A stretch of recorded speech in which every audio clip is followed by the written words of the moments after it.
But मैं हैरान हूँ कि अर्शद नदीम ऐसा नहीं है कि आज रातों रात उठ के कहीं से आए और ओलंपिक जीत गए। बट 92.97 मारियां उस रात, मतलब वो जमीन और आसमान का फर्क था। आपने अर्शद की बात की है कि वो सिस्टम के बिना आए। मैं उनकी कहानियां सुन रहा था, पढ़ रहा था, मैं अभी भी आई एम शॉक्ड कि जिस तरह का उनका बैकग्राउंड। तो देखिए स्पोर्ट क्या होता है, स्पोर्ट टिपिकली इंडिया में, पाकिस्तान में, एशिया में मिडिल क्लास या गरीबी खेलना शुरू करता है। अस्सलाम वालेकुम नाजरीन, भारतीय मशहूर साहब विक्रांत गुप्ता का रद्द अमल सामने आ गया है। वो भी परेशान हो गए अर्शद नदीम की जीत को लेकर। चलते हैं मुकम्मल वीडियो की जानिब। विक्रांत को भी गुफ्तगू में शामिल करते हैं। विक्रांत, वक्त निकालने का शुक्रिया। जहां जहां अर्शद नदीम का हम जिक्र करते हैं पाकिस्तान में, हम नीरज चोपड़ा का भी जिक्र करते हैं और उनकी जो दोस्ती है, उनकी जो कामराडरी है और एक हेल्दी कंपटीशन है। मेरा ख्याल है कि ये एक स्पोर्टिंग हिस्ट्री के अंदर इसकी ऊपर एक अलग चैप्टर लिखा जाना चाहिए है। बहुत शुक्रिया मारिया आपका, और उस्मान भाई आपको भी सलाम। देखिए ये राइवलरी अभी हमें हेल्दी और कंपेटिटिव इसलिए दिखती है बिकॉज ये राइवलरी अब शुरू हुई है। क्रिकेट में भी देखा जाए तो ऑफ द फील्ड तो सब दोस्त ही होते हैं।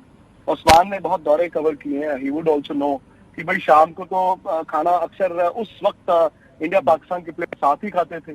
लेकिन हुआ क्या, मैदान में जुनून हो जाता है दर्शकों का, जो आपके क्राउड होता है वो जिस तरह से चिल्लाता है, हारना नहीं है। तो जैवलिन में अब वो चीज मुझे लगता है कि आएगी। भाई उस दिन भी जब ये फाइनल चल रहा था, भाई उस वक्त तो मैं देख रहा था कि अर्शद नदीम का ध्यान नीरज की तरफ था और नीरज का ध्यान अर्शद की तरफ था। लेकिन उस वक्त दोनों ये नहीं चाह रहे होंगे कि यार दूसरा मेरे से बेहतर है।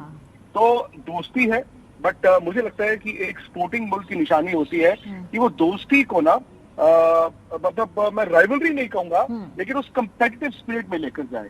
और जैसे आपने अर्शद की बात की है कि वो सिस्टम के बिना आए, मैं उनकी कहानियां सुन रहा था, पढ़ रहा था, मैं अभी भी आई एम शॉक्ड कि जिस तरह का उनका बैकग्राउंड। तो देखिए स्पोर्ट क्या होता है, स्पोर्ट टिपिकली इंडिया में, पाकिस्तान में, एशिया में मिडिल क्लास या गरीबी खेलना शुरू करता है। क्योंकि जो अमीर होता है वो मर्सिडीज में जाके क्रिकेट या कोई बाकी स्पोर्ट खेल नहीं सकता। वो बच्चे जाते हैं शौकिया, उसके बाद छोड़ देते हैं। सो गरीब के अंदर एक भूख अलग होती है, मिडिल क्लास के अंदर एक भूख अलग होती है। फिर वो पढ़ाई पे भी कॉम्प्रोमाइज कर देते हैं। वो कहते हैं यार खेल ही मेरी सारी जिंदगी है। तो मैं हैरान हूँ कि अर्शद नदीम ऐसा नहीं है कि आज रातों रात उठ के कहीं से आए और ओलंपिक जीत गए। पर 92.97 मारियां उस रात, मतलब वो जमीन और आसमान का फर्क था। मतलब गोल्ड मेडल में अगर तकरीबन 3-4 मीटर का फासला, वो जमीन आसमान का था।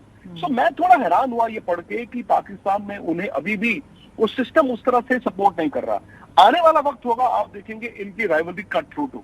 अच्छा, अर्शद नदीम एक दिन जीतेंगे, हो सकता है दूसरे दिन नीरज चोपड़ा एक दिन जीते। लेकिन खुशी मुझे लगता है कि पाकिस्तान में तब हुई थी जब नीरज चोपड़ा को गोल्ड मिला था। और जेन्युइनली मैंने देखा था लोग बड़े खुश थे। नीरज चोपड़ा को वो इज्जत भी मिली। और आज अर्शद नदीम अगर जीते हैं तो इंडिया में ना थोड़ा दुख जरूर होगा। वो होता है जब दूसरी बार आता है कि यार गोल्ड हाथ से निकल गया। लेकिन सिल्वर मेडल, और मेरे ख्याल मैं आप मारिया कौन होते हैं बात करने वाले हैं, उस्मान, इन दोनों की वालिदा है ना जिन्होंने सबसे अच्छा बोला। भाई उन्होंने बोल दिया, नदीम की वालिदा साहब, उन्होंने बोल दिया कि जी वो भी मेरा ही बेटा है, वो सिल्वर भी मेरे बेटे का है।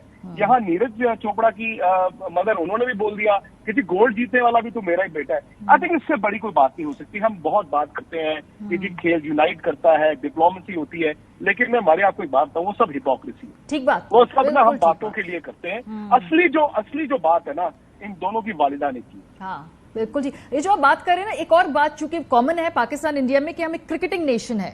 और उस्मान साहब, क्रिकेट के लिए तो हमने देखा है कि सुबह 3 बजे भी लोग उठ जाते हैं, रात के 1:30 बजे भी बैठ सकते हैं। ये पहली मर्तबा है कि तकरीबन 1 अरब 1.25 अरब के खित्ते के अंदर लोग बैठकर जेवलिन का मैच देख रहे थे रात के देर तक।